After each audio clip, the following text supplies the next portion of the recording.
Patagonia, an untouched remote area in the southernmost part of the South American continent, where hikers must face one of the most unpredictable weather conditions on Earth, and where the scale of every natural feature is almost unbelievable. This is where hikers realize how negligibly small we humans are and how powerful nature is compared to us.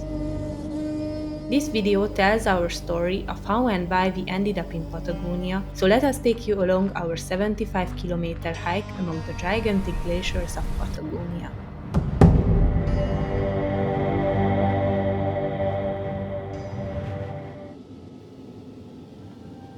In January 2024, we flew over the Andes Mountains to set out on the biggest adventure of our lives. We departed from Santiago de Chile, the capital city of Chile, and headed southward to Patagonia. The flight over the Andes was a spectacle in itself. It started with a skyline view on the barren mountains of the dry Andes, then we spotted the first volcano. It had such a typical cone shape that you wouldn't mistake it for anything else. The young volcanoes of the Andes often tower over quite high elevations, so the volcanic craters are often filled with either snow or ice. As we got closer to the southern tip of the continent, the landscape changed rapidly and we spotted the first glaciers. Small ones at first, like those in the Alps, then larger and larger ones. The size of these glaciers was almost inconceivable even from above, and as we neared our destination, I got more and more excited about getting close to one of these enormous glaciers. Because that's exactly what we planned.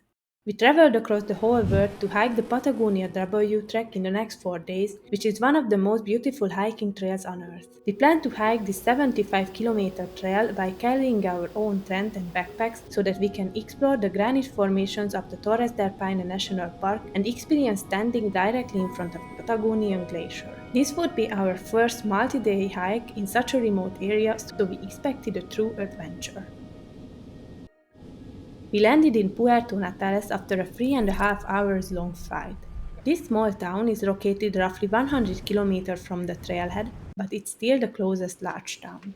It only took us 5 minutes to get to the town from the airport, then we had a half a day to relax and prepare for the hike.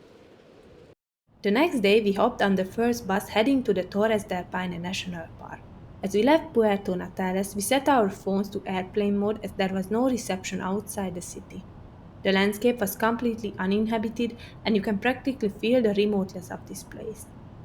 When we arrived to the park, we pitched our tent in the central camping and unpacked our camping gear so that we can do the first day's hike without the unnecessary gear.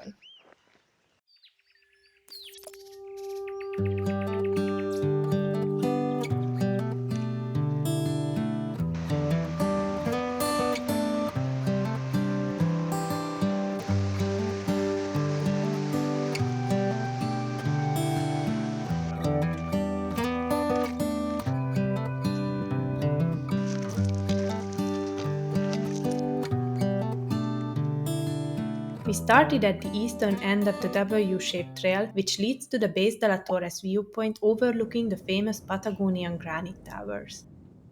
Besides the cool view, these granite towers also have a pretty interesting geological history. The granite rocks are igneous magmatic rocks, which means that they form deep within the Earth's crust, most frequently underneath rising mountains when the hot melts start to ascend towards the surface, but get stuck underground, start to cool, and finally solidify as magmatic rocks. The fact that these granite rocks are now on the surface and we can approach and touch them directly, that is a result of the several million years of tectonic movements and surface processes that brought the granite to the surface and removed its cover via river, wind, and glacier erosion. The geological background of the first day's hike centered around the story of the Patagonian Granite. Wherever we went, we couldn't not see the extremely shaped contact surface between the light grey granite and its black shale host rock. At lower elevations, the trail runs in the black shale, with gradually ascending climbs, countless bridges, and forests providing shade against the sun. However, when we reached the last 2 kilometers, the trail entered the granite formation where we had to cross large couloirs and debris flows, but the final views from the viewpoint was worth the demanding 1,600 meter elevation gain and 20 kilometer round trip hike.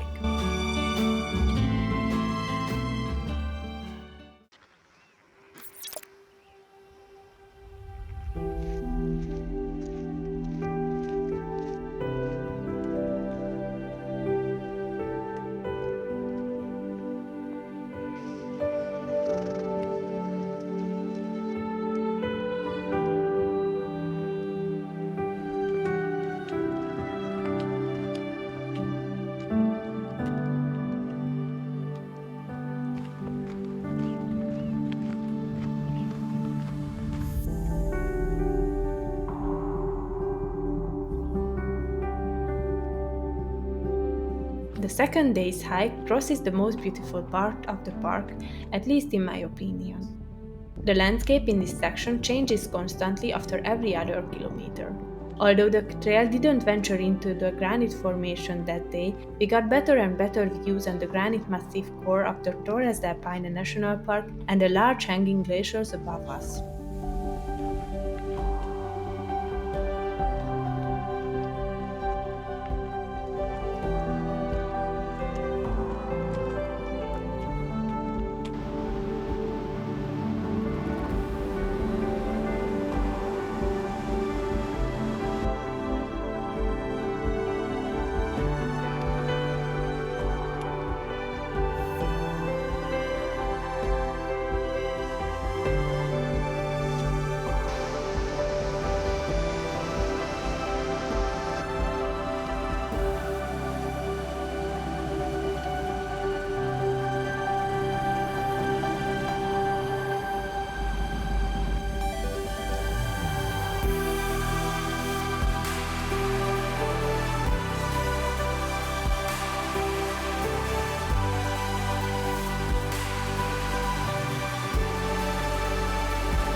Somehow it's always the third day that I find the hardest, and this trip wasn't an exception either. Although the first 2 days hikes were not that long, we were not used to carrying a 15-kilogram backpack, so we decided to cut the Thursday route short. We ended up not entering the Frances Valley, just took photos of the hanging glaciers from the entrance of the valley.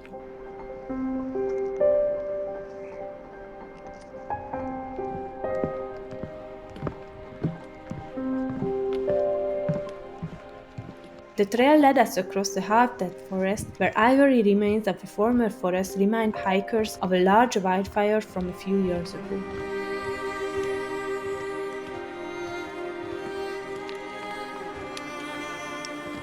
Even though the Patagonian weather doesn't facilitate wildfires, careless hikers once started a fire, and it only took a few minutes for the strong Patagonian winds to spread the fire.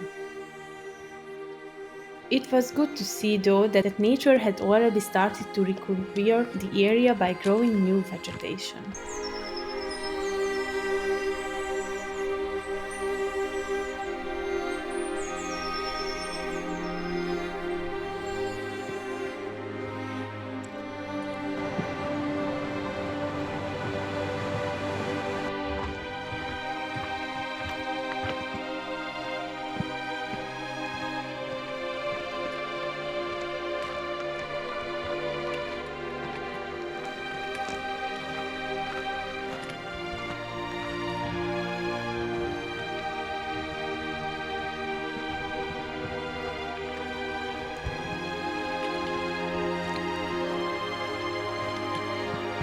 Thanks to taking a shortcut, we reached the Paine Grande campsite by early afternoon, where we pitched our tent and spent the remaining of the day relaxing and playing board games. We saved the most spectacular part of the W-trek for the last day. We started our hike early in the morning and reached the glacier lake after 1 hour. The winds can gain enormous speed over the elongated lake, and sometimes they were so strong that we could hardly keep walking. Large icebergs were floating in a lake which had such a lively blue color that we could hardly believe they were natural and not artificial phenomena. Thanks to the strong winds, these icebergs floated several kilometers away from the glacier, and even though we couldn't yet see the glacier itself at this point, we already knew it will be huge.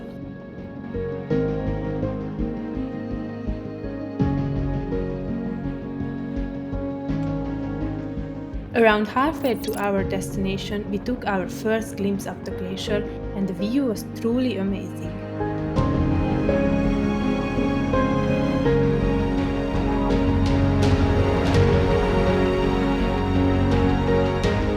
As we neared the glacier, we began to comprehend its size. The Grey Glacier is 6 km wide and 30 m tall at its terminus, and it extends 28 km upward in the valley. We have visited several glaciers in the Alps, but none had such a large size. It was scary and wonderful at the same time to stand directly in front of such a large glacier as a small particle of the world, fighting against the force of the wind and the nature itself. This was the moment when I realized how truly incomprehensive the scale of nature is here, and that Patagonia is still among the few places left on Earth which is still ruled by nature.